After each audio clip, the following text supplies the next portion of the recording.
Well, hello. This is Rochelle, and welcome to my channel. I want to thank you so much for being here. I'm shooting this video in anticipation of some events that we are waiting for. I am scheduled to teach this class at a craft store in Sunning Hill, and very much looking forward to it. But obviously, with things being what they are and uncertainties being what they are, I would very much like to share this class then with anybody and everybody watching. So I've taken a brown envelope. This is like a craft type color and paper envelope from Bantex, and I am cutting it down to size to my Bible. You can use this in any size Bible. I've got the standard size Bible, and so I'm just going to be sizing it down to fit in the margin of my Bible.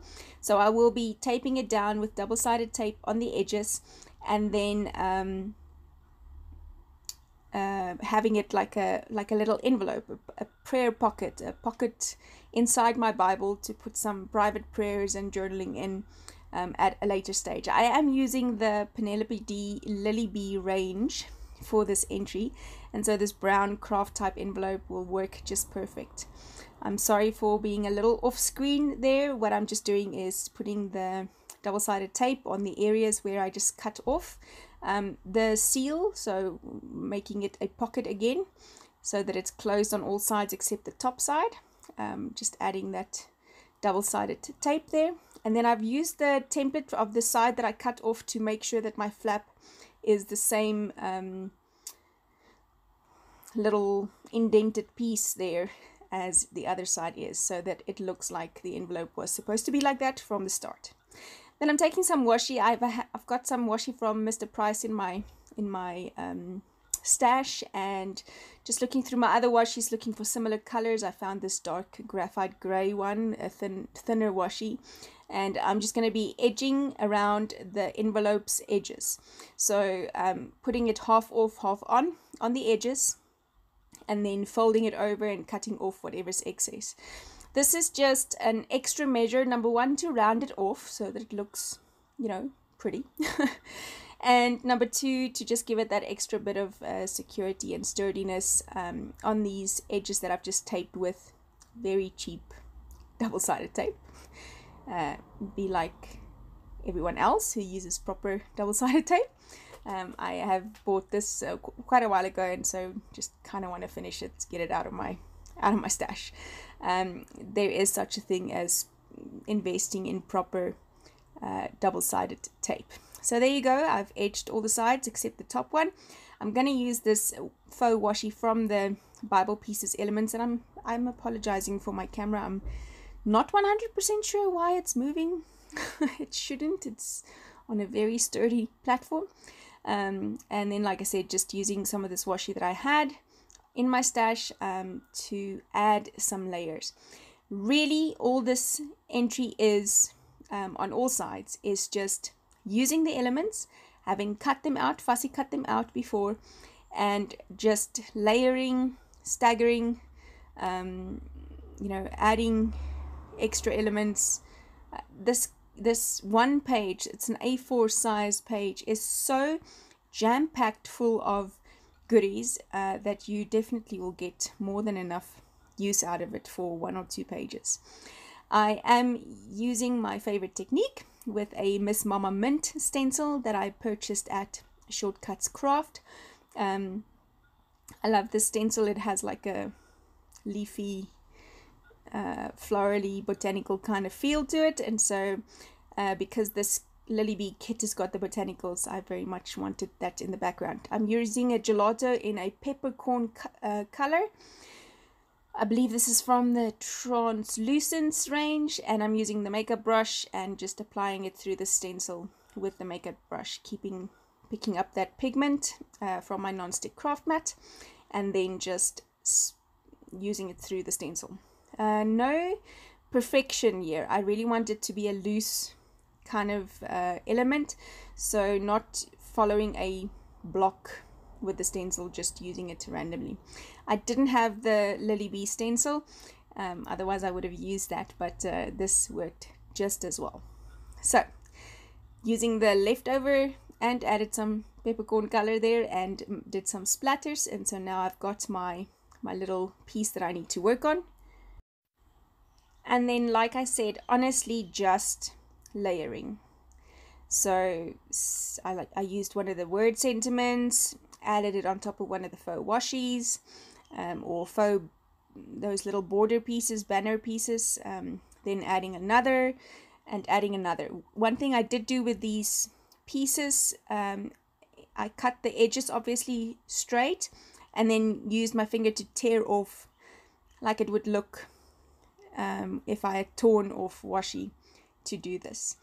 The specific page I'm doing, I'm using the Psalm 139 verse 14 verse, where it says that I am fearfully and wonderfully made. Other translations say beautifully and wonderfully made, wonderfully complex. And so with a lot of these elements or word phrases in this Bible Pieces kit, it has words like precious and beautiful and just strong, all of the things that I believe God said to me and of me when He made me. And so I'm using those pieces as the front piece, and this will then also go in to my Bible at the Psalm 139 spot. I had already journaled that spot in my Bible, so this is ideal because it's then a piece that I can put in with some extra journaling, just, you know, giving it some extra. I did add this, it's kind of a copper or a rose gold bling color washi that is also from that set that I got from Mr. Price quite a while ago. But again, you could use any bling or any pretty that you have. And I'm continuing with this layering, kind of staggering effect that I'm doing here. Some of the flowers that I cut out, I'm using on top of some of the straight edges just to, you know, round them off pretty. Adding some of the bling in other places just to bring it kind of full circle and make it look a bit more coherent. But the beauty of layering is exactly that. You suss out the pieces until it makes sense. And yours is not going to look like mine. And that's the other great thing about it, is that each one of ours look unique and beautiful and pretty. And I want to also, you know, go check out all the beautiful posts on Instagram by Penelope D for this range. It's just amazing how the people have used it, and so I really love that. The backside that I'm going to do is I use that banner piece, or those little, are they banners? Can't remember what they're called. And then I'm using a the piece that says, "You are loved, treasured, and made by God, made as a daughter of the King," or of God. That's not like verbatim the words, but it's sort of what it says. And I'm going to be using that here and referencing the verse in Romans 8 verse 38 to 39, where it speaks of that nothing can separate us from the love of God, the love that He has for each one of us. And that just excited me a lot, knowing that, you know, God loves us, He's made us, and what He thinks of us is exactly what we should be thinking of ourselves, and not those things that we so easily do think of ourselves. And it's precious to know that we are the daughter of a king. We are loved. We are precious like a jewel to Him. And so that just, like I said, excited me. And carrying on with the theme, really just layering, prettifying the back of this envelope as well. And using leftover pieces, using other, you know, little tabbies. You don't have to use a tab as a tab. You can use it as a layering element. And that's kind of just what happened here. I did use, again, some of the dark gray, thinner, skinnier washi, and then also used some of that glitter washi, the copper gold kind of thing that I found at Mr. Price. You can use what you have. Now I wanted some splatters on this page, kind of forgot about it beforehand, so just added it afterwards, making sure to wipe off this paper so that it's not splattered on my image. The great thing about this paper by Penelope D is that it came off quite easily, wiped off very easily, and so that made me happy. I have a little teeny tiny paper clip from Felicity Jane that I added here. You can obviously use whatever you have in your stash, just as a little bit of extra bling. And then I'm using some Nouveau crystal drops. This is a favorite of mine, and I'm just adding some random dots in random places, testing it first, because these obviously, if they come out in a bubble, you kind of have a mess. And so yeah, like I said, just adding some random textured spots there. I'm using a gold and a brown, and just going to be putting it on. Need to let it dry, preferably overnight, and it will just create this little lovely 3D effect. And so there's your little prayer pocket, all done and dusted. Thank you so much for doing this with me. Pick up your elements today at your local craft store. There's one page of cutouts, and I hope to see you again soon. Bye-bye.